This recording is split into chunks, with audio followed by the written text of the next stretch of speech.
Optimization is not only about performance, it's also about the developer experience, because in the end, we need to turn into reality the crazy ideas that marketing team has. And the only way to do that is sometimes is by having a good experience, like being able to deliver fast, but also deliver in a way that is reliable.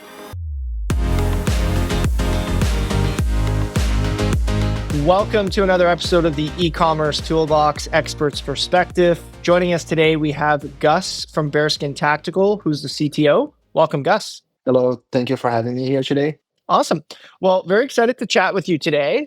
Well, I always like to learn a bit more about the guests when we start off. So maybe walk us through your career journey and how you ended up as the CTO of Baerskin Tactical. Yes, so maybe the longer story version is I started in advertising and I worked in a media company. I was the only person that could maintain websites.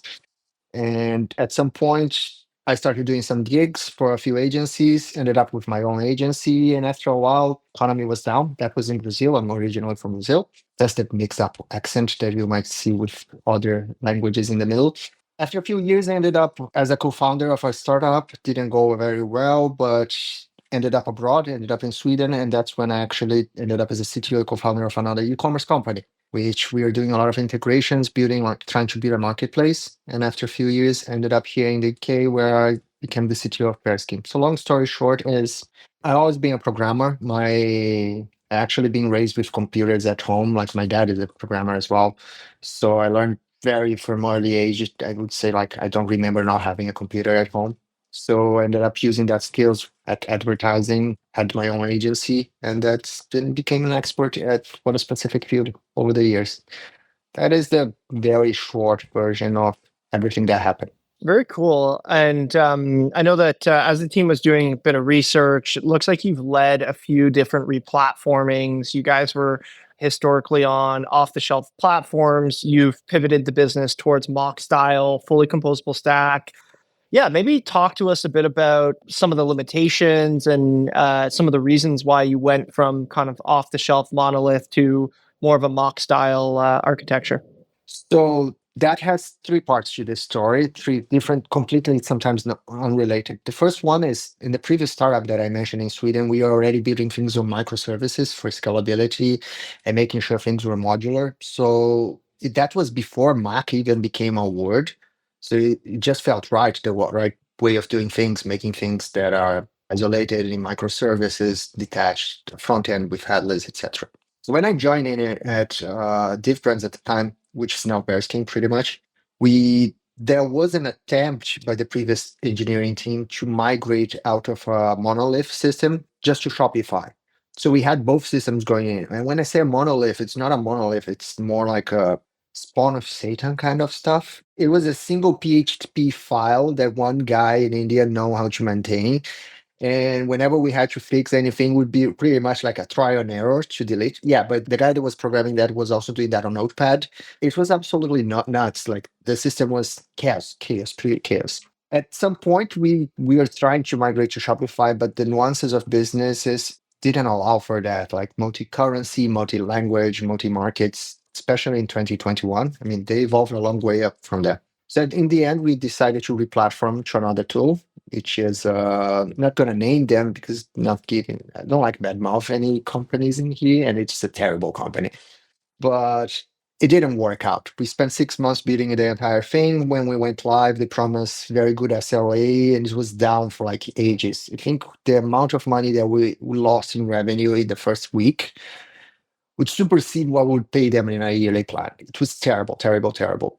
We tried to fix for a while, didn't work. So we decided, okay, well, let's do what we call the ghosting project, which we started whatever we could reverse engineer it in our own way, fixing those things we managed. So we ended up building our own system in 3 months. Yeah, and we jumped ship from that platform. So that's how we ended up with replatforming, because in the end, that was the easiest way and the shortest path, because 3 months we could either build that, or if you go for an enterprise software, there will be enough time like just to scope the project and go in endless sales calls. We didn't have time for that. We were draining money. We were leaking. Very cool. So you think because you guys had to go multi-country, multi-language, and there was a lot of complexity of mainly the Bearskin business, you guys had to adopt more of a composable stack? I think we adopted Composable mostly for the flexibility as well, flexibility, speed. In the end, it was easy for us to rebuild that back end part of the business because in the end we are doing headless, and I always do headless for performance, trying to maintain separation of concerns. That makes it easy to maintain. That makes easy to debug. If something goes wrong, that is one piece of the system that is off. And the big validation came after a month we were in our completely new homebrew system. At the time, we had only 4 people in the team. So it was a super short team building a multi-language, multi-market e-commerce platform system. And at some point in one of those maintenances, we forgot to turn on the database again. We just forgot that and left it overnight. And the good thing is because we made things modular, composable, and even event driven, when we figure out the problem in the morning and the alarm's going on, we turn that on. But because of all the pipelines and the way we built stuff, we didn't lose any sales. The sales continue to come in. The only real damage was customers didn't get their confirmation emails, the orders didn't come in the database, the orders didn't get dispatched, but they did eventually with a big delay. That's very cool. And I realize your team's managing currently over 40 different microservices.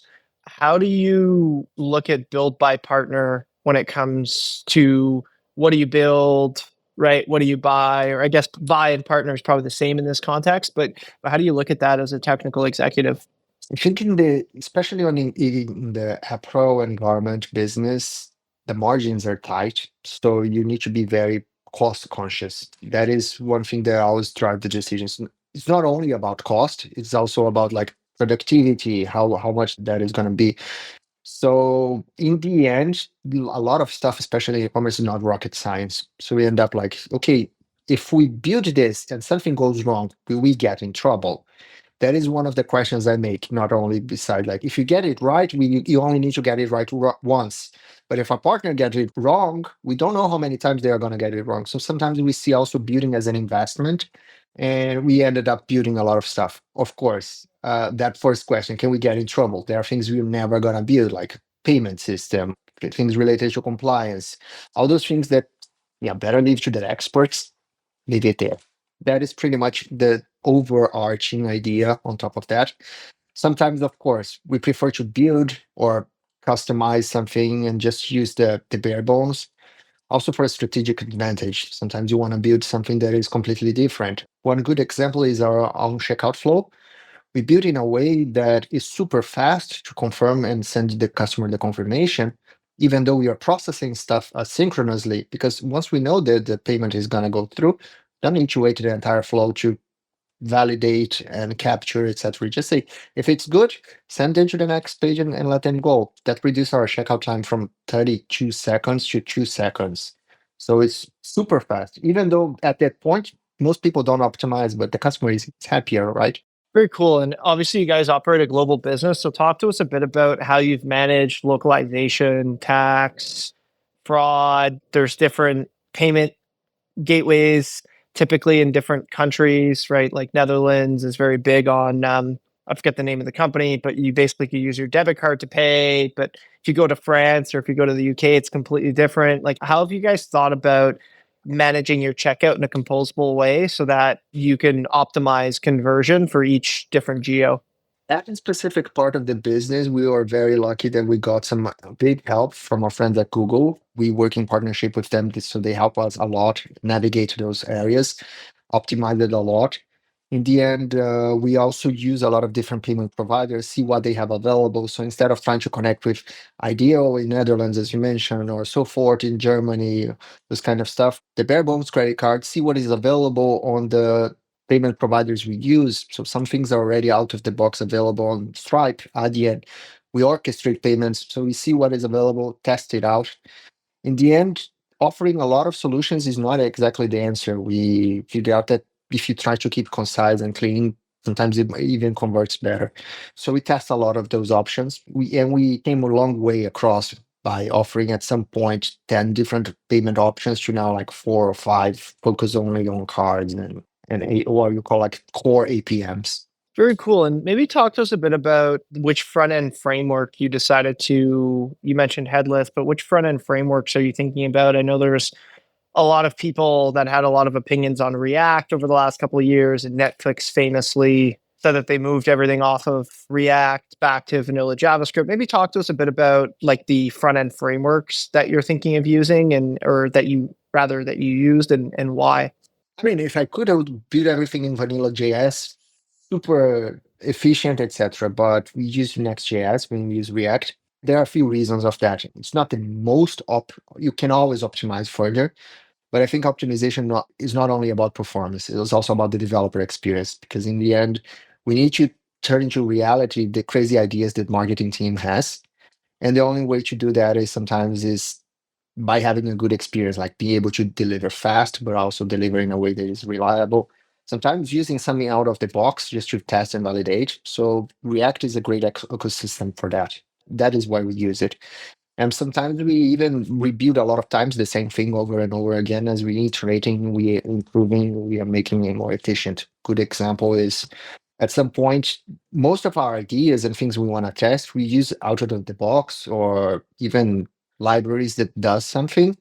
And then we start to optimize, like, can we build this in-house? Can we redo that? So we always doing this approach of revisiting our decisions because we have a culture of a lot of experimentation.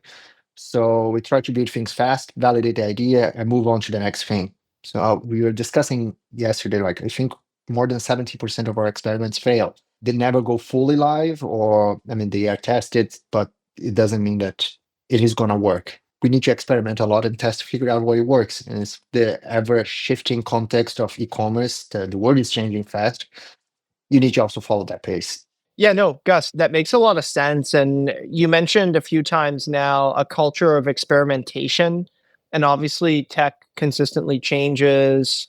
ChatGPT recently released that they want to enable shopping. And I don't know if you guys are seeing traffic come through ChatGPT or other LLMs, but we're actually starting to see it on our for our company, which is very interesting because we haven't even thought about optimization. But I guess where I'm going with this is an issue that the marketing and tech and data team always seems to have in every business I speak to is data integrity, because two people could export the data to a spreadsheet, run it, and they might come to different conclusions.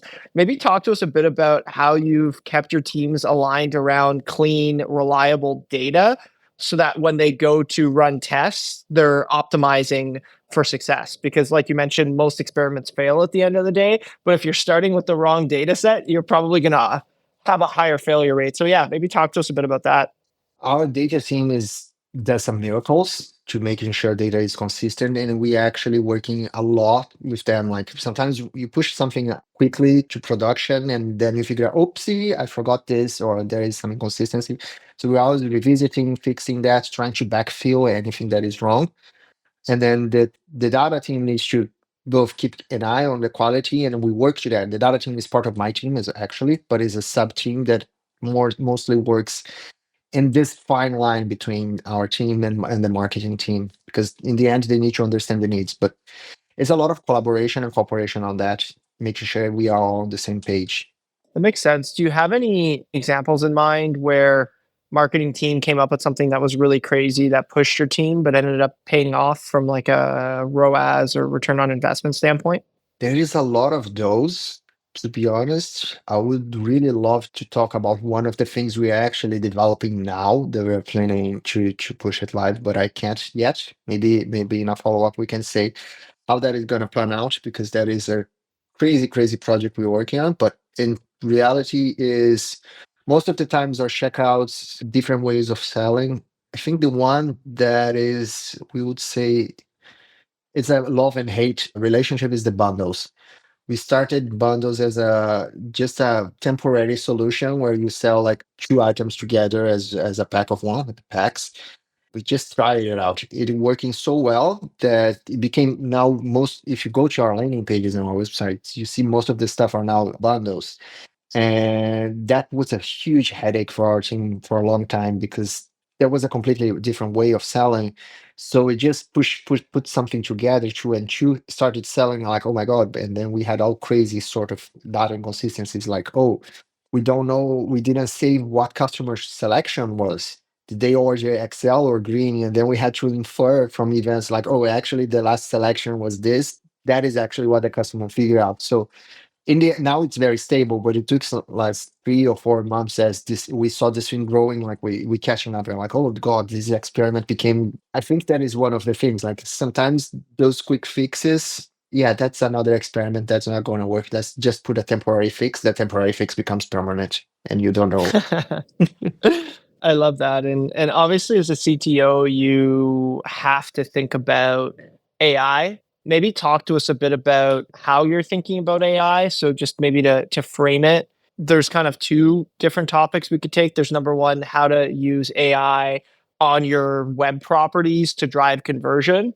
And then there's like how to use AI internally for internal tooling to drive productivity. Maybe you could take either side of the fork, but I'm curious to understand how you're thinking about it. I would say I don't think a lot of how to use it. I'm thinking I'm a power user by now, to the point that I'm pushing code to production without touching the code, which is absolutely crazy. Yesterday, I managed to connect to Linear, which is the tool we use for tracking. Told the AI pick up the most prioritized item from the list. It started doing it, all good. Push a pull request. The team reviewed. An AI code review actually did a more thorough review, but didn't find anything in this case, and we push. I think that we are using data heavily. We are creating a culture to use that because we are a small team. So whatever we can find tools to make us work better. So I'm dedicating a lot of time in the internal tooling on that and trying to expand that to other teams. So that's one. The optimization on the website, that is something that I would call, I'm not thinking a lot on that because I think that is the work is going to do it by itself, because in the end it's trying to mimic users. But when you're thinking about optimizing for machines, you're also optimizing for SEO, for accessibility, for bots. We are seeing that traffic, as you mentioned. We're seeing a lot of those.